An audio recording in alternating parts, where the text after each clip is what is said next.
আরেকজন ভাই সুন্দর একটি প্রশ্ন করেছেন যে জুমার খুতবা চলাকালীন সময়ে নফল সালাত আদায় করা যাবে কি না। গুরুত্বপূর্ণ একটি প্রশ্ন। আমাদের দেশে জুমার সালার পূর্বে গতানুগতিক যে পদ্ধতিতে আমরা মসজিদগুলোতে জুমা পড়ি, দেখা যায় যে আপনার ইমাম সাহেব বাংলায় কতক্ষণ আলোচনা করেন, আলোচনা করার পর উনি বলেন যে যারা সুন্নত পড়েন নাই আপনারা 4 রাকাত কবলাল জুমা পড়ে নেন। জি, 4 রাকাত কবলাল জুমা পড়ার পক্ষে সহি কোনো হাদিস খুঁজে পাওয়া যায় না, না সহি বুখারীতে না সহি মুসলিমে সহি কোনো হাদিস খুঁজে পাওয়া যায় না। দুর্বল হাদিস আছে কিনা আমার জানা নাই। আমাদের দেশে অধিকাংশ মানুষেরাই এই আমলটা করে আসছেন, অধিকাংশ মসজিদে শতকরা 90% বা তার চেয়ে বেশি হতে পারে। যাই হোক, অধিকাংশ মানুষ যা করছেন তা সঠিক নাও হতে পারে, কোরআন এবং হাদিস যা বলে তাই সঠিক। অধিকাংশ মানুষ কোরআন এবং সহি হাদিস মানতেও পারে নাও মানতে পারে, সেদিকে আমার তাকানোর দরকার নেই। আমি তাকাবো রসুলের সুন্নার দিকে, কোরআন আল কারীমের দিকে এবং সহি সুন্নার দিকে। যদি পাই সামি'না ওয়া আতা'না, শুনলাম মেনে নিলাম। আর যদি না পাই সেটা আমার বাবা করতে পারে, আমার ভাই করতে পারে, আমার ইমাম সাহেব করতে পারেন, বাট আমি তো নিতে পারছি না, কারণ আমি আমার ইমাম সাহেবের গোলাম না। আমি কার গোলাম? আল্লাহর গোলাম। আমার আদর্শের আদর্শ মানবকে, কাকে আমি আদর্শ হিসেবে গ্রহণ করব? মুহাম্মদুর রাসূলুল্লাহ সাল্লাল্লাহু আলাইহি সাল্লামকে। লাকাদ কানা লাকুম ফি রাসূলিল্লাহি উসওয়াতুন হাসানাহ, তোমাদের জন্য রাসূলের জীবনে রয়েছে সর্বোত্তম আদর্শ। তো 4 রাকাত কবলাল জুমার পক্ষে কোনো সহিহ হাদিস না পাওয়ার কারণে আমরা সেটা করতে পারছি না। মজার ব্যাপার হলো, এই 4 রাকাত কবলাল জুমা নামক যে সালাত চালু হয়েছে, এটা চালু হওয়ার কারণে সহিহ যে একটা ইবাদত ছিল, সহিহ যে একটা সালাত ছিল, সেটা আমাদের সমাজ থেকে উঠে গিয়েছে। কারণ ইসলাম হচ্ছে ইনট্যাক্ট। 1 গ্লাস দুধ, গ্লাস ভর্তি, আপনি এখানে বাইরে থেকে পানি ঢাললেন তো দুধ পড়ে যাবে। ঠিক ইসলামটা এরকম, সহিহ হাদিস যেখানে প্র্যাকটিস হবে না সেখানে বিদআত ঢুকে যাবে। সহিহ হাদিসের প্র্যাকটিস নাই মানে এখানে বিদআতের আখড়া, বিদআত স্থান কেড়ে নিবে এখানে।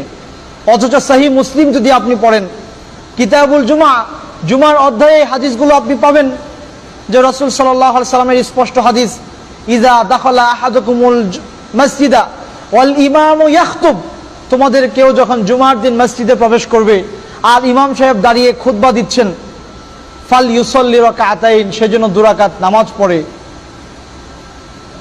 জুমার খুতবা চলাকালীন সময়ে কেউ যখন মসজিদে ঢুকবে তখন সেজন্য 2 রাকাত দুখুলুল মসজিদ, মসজিদে ঢোকার যে 2 রাকাত সালাত সেটা পড়ে তারপর সে বসবে।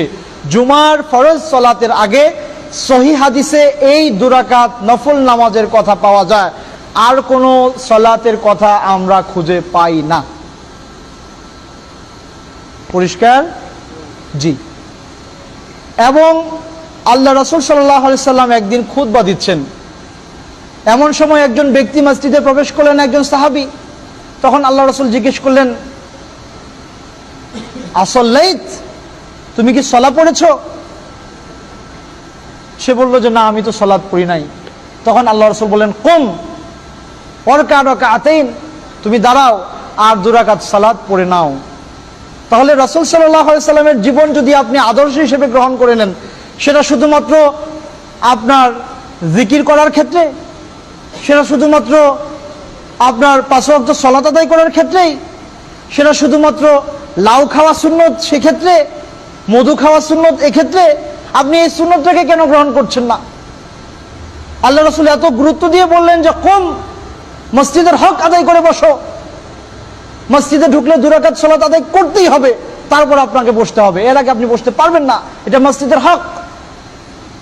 এই ব্যাপারগুলো, এই সুন্নাহগুলো আমাদের সমাজে প্রচলিত নাই, এই সুন্নাহগুলোর কদর নাই।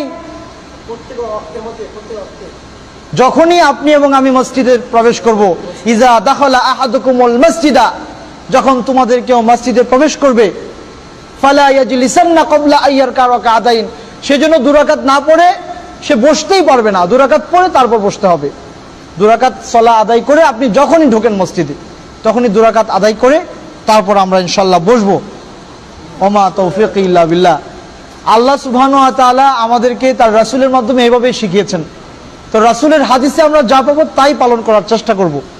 এর পেছনে যত রকমের কথা, যত রকমের সমালোচনা থাকতে পারে, কিন্তু সমালোচকরা যদি দলিল পেশ করতে পারেন তো আমার মানতে তো সমস্যা নেই।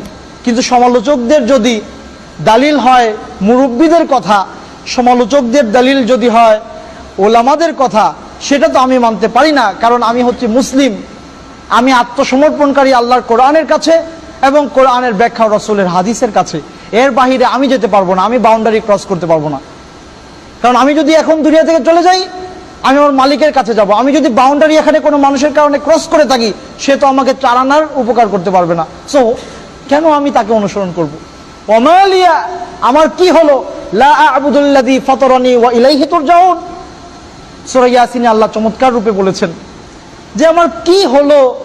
একজন আল্লাহওয়ালা বলছেন, আল্লাহ তার কথাটা কোরআনে কোট করেছেন যে আমি সেই মালিকের ইবাদত করব না, অথচ তিনি আমাকে সৃষ্টি করেছেন, আবার তার কাছে আমাকে ফিরে যেতে হবে। তো মাঝখানে আমি গোলামি কি মুরব্বির করব? গোলামি কি কোনো আলেমের করব? কার গোলামি করব? আল্লাহর গোলামি। এবং সেটা হতে হবে রাসূল সাল্লাল্লাহু আলাইহি সাল্লামের দেখানো পথে, রাসূলের দেখানো পথে। আল্লাহ আমাদেরকে তৌফিক দান করুন, আমিন।